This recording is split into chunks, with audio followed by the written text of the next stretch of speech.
We are back with Boruto 2 Blue Vortex chapter 5, and I thank you guys for being patient with me while I was on vacation. But we back, we better than ever, and I have a little Christmas present for you all. I used to do a little bit of anime edit, so I was like, why not come out with a new outro? So you know the role, play the outro. 暁は集った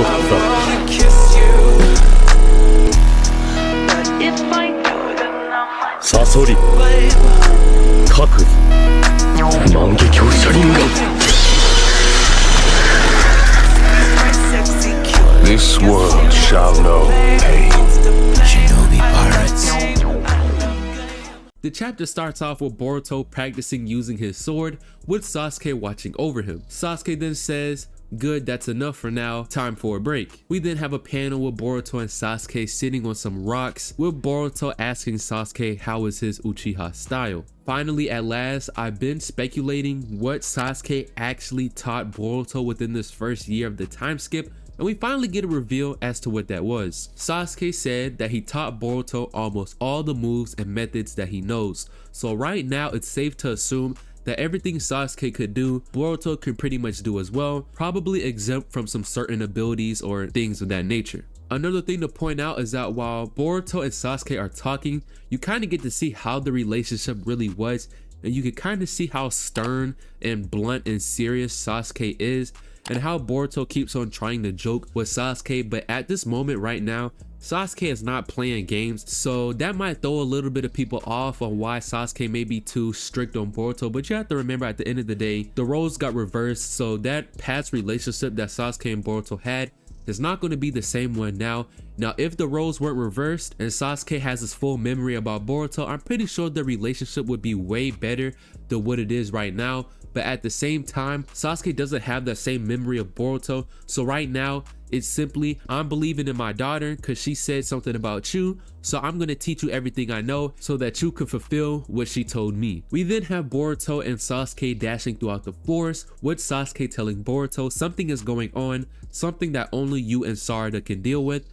That's what my gut is telling me, and that's why I mentored you. So basically, what I just said before this is what Sasuke is saying right now. So another thing with Sasuke mentioning Sarada and Boruto being the ones that's going to be able to resolve this problem, that ties back to my other video on why I think Sarada needs more than just her Mangekyo Sharingan abilities, because she's going to be in the forefront with Boruto dealing with these high level threats. So I just wanted to put that in right there. We then cut to a scene with Sasuke cutting Code's eye, and I know a lot of people, and I was low-key mad scrolling through Twitter and YouTube and seeing people talking about how Sasuke just power gapped or power jumped Naruto because he cut Code with his limiters off. But also, I kind of want to just clear the room on the whole Code with his limiters is stated to be stronger than Jigen, and I'm going to tread lightly when I read this, so we're going to jump just for a quick second to Boruto chapter 56, when Amato is talking about Code without his limiters. We have Amato saying, exactly, there's still a lot we don't know about karma, and the reaction that took place in Code's body is especially astounding. His combat abilities exceeded even Jigen. He had his limiters put in to check his formidable strength in order to avoid the undermining of Jigen's position as a leader. So you could kind of interpret this as two things, which at the same time I don't like when people say Code being automatically stronger than Jigen without his limiters, where it stated his combat abilities exceeded Jigen. So that doesn't necessarily mean that Code is just this overwhelming, just stronger than Jigen, because it doesn't say that. It just says his combat abilities exceed Jigen's, which you could say, I guess, could make him stronger than Jigen, but we can't make it seem like Code without his limiters is going to just put a beat down on Jigen, because as you've seen, Code without his limiters got cut by Sasuke without his Rinnegan. This is a one-armed Sasuke with one eternal Mangekyo Sharingan. And if you were to put that same Sasuke up against the Jigen that Naruto and Sasuke fought when he had his Rinnegan, Sasuke is not cutting Jigen in the eye. So I needed people to stop talking about how Sasuke just power gapped Naruto, because the math ain't mathing. We know that Code's battle IQ is plummeting. He has a negative 50 IQ. Code is the prime definition of power does not win you the fight. You have to be able to know how to use that power. So maybe Code's combat abilities does exceed Jigen's, but he doesn't doesn't know how to use that ability to his advantage, hence why he got cut by Sasuke. We know how tactical of a fighter Sasuke is, which is why whenever Sasuke and Naruto fought Jigen decided to go after Sasuke first because of Sasuke's amazing tactical abilities. So I just wanted to clear the air about the whole thing of Sasuke power jumping Naruto, because that literally just does not make any sense at all. So I guess you could say I got my guess correct when it came to Sasuke sacrificing himself to let Boruto get away. We did see Boruto try to help Sasuke fight, but Boruto's sword broke, so you already know it was that time for Boruto to peace out. We then see Boruto returning to Sasuke stuck in the tree. We have Boruto pledging to Sasuke and taking Sasuke's sword as well. We then move to probably one out of two of the most interesting parts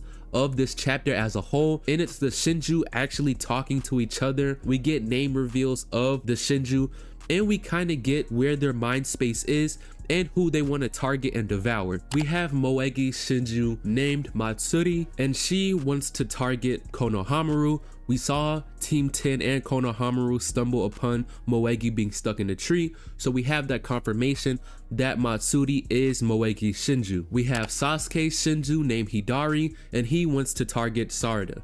So I hope you guys can see this connection between the Shinju and who the Shinju is based off of, and the relationship of the person that they want to devour. We have an interesting moment with Ada spying on the Shinju like she usually does, and this is the first time that we've seen somebody actually being able to realize that Ada was spying on them. And we have Bug's Shinju. From what I saw, we did not see the name, but I might have accidentally skipped past it, so y'all let me know on that. But Bug's Shinju went to the lengths to stand right in front of Ada and stand face to face and tell Ada that I'm targeting you. And I'm not gonna lie to you, I'm starting to like this Shinju right now, because Bug Shinju, he on demon time, and that man is ready with the smoke. And then finally we have Jura, who we actually don't know who Shinju this is. If I were to give you a boring answer, I'm just gonna say the guy that got stuck in the tree. Again, I'm not good with names. I don't know if we got his name or not. I just can't remember right now. That would probably be my boring answer as to who it is. And he wants to target Naruto. Now, a lot of people have been saying that this might be the Ten Tails Shinju, or the Ten Tails Eagle, however you want to say it.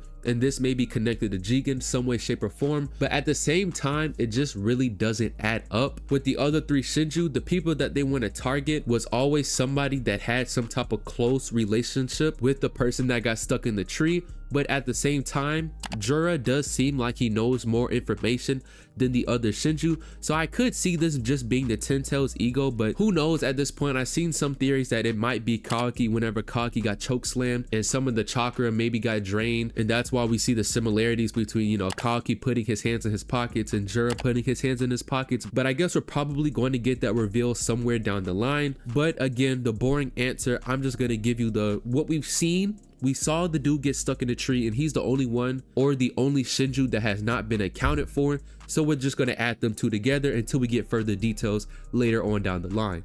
We do finally see Amato, and I made a video on Amato being suspicious, and this is just continuing to fuel my theory about Amato being one of, if not the main reasons why the village ends up getting destroyed, because we have Sumire, and she's finally coming to her senses and starting to realize that Amato may be knowing more than what he's actually letting on. Sumire tells Sarada about some of the mishaps and maybe some of the things that's kind of weird about Amato. And at the end of the day, I totally agree with Sumire. I've been saying this for the longest. Amato always knows way too much than what he's letting on. And right now he always smoking that cigarette and he acting like he chilling, but right now he has a plan.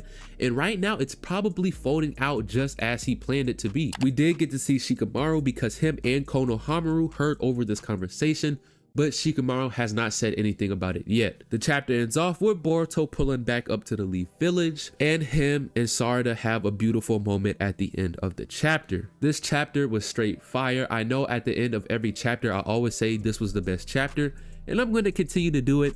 Blue Vortex chapter 5 was the best chapter we had yet, and I'm probably going to say it with chapter 6 as well. Each and every one of these chapters just stacking up. These chapters is just straight gas. Kishimoto and Ikimoto are straight cooking. So I'm pretty sure I covered everything within this chapter. There's probably a couple details that I probably gotta go back and look over, but I wanted to hurry up and get this video out because I know this chapter dropped over a week ago and I wasn't able to cover it. So I appreciate y'all tuning into the video, and until next time, peace out.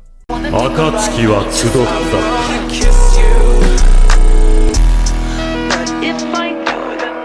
サソリ覚悟万華鏡車輪眼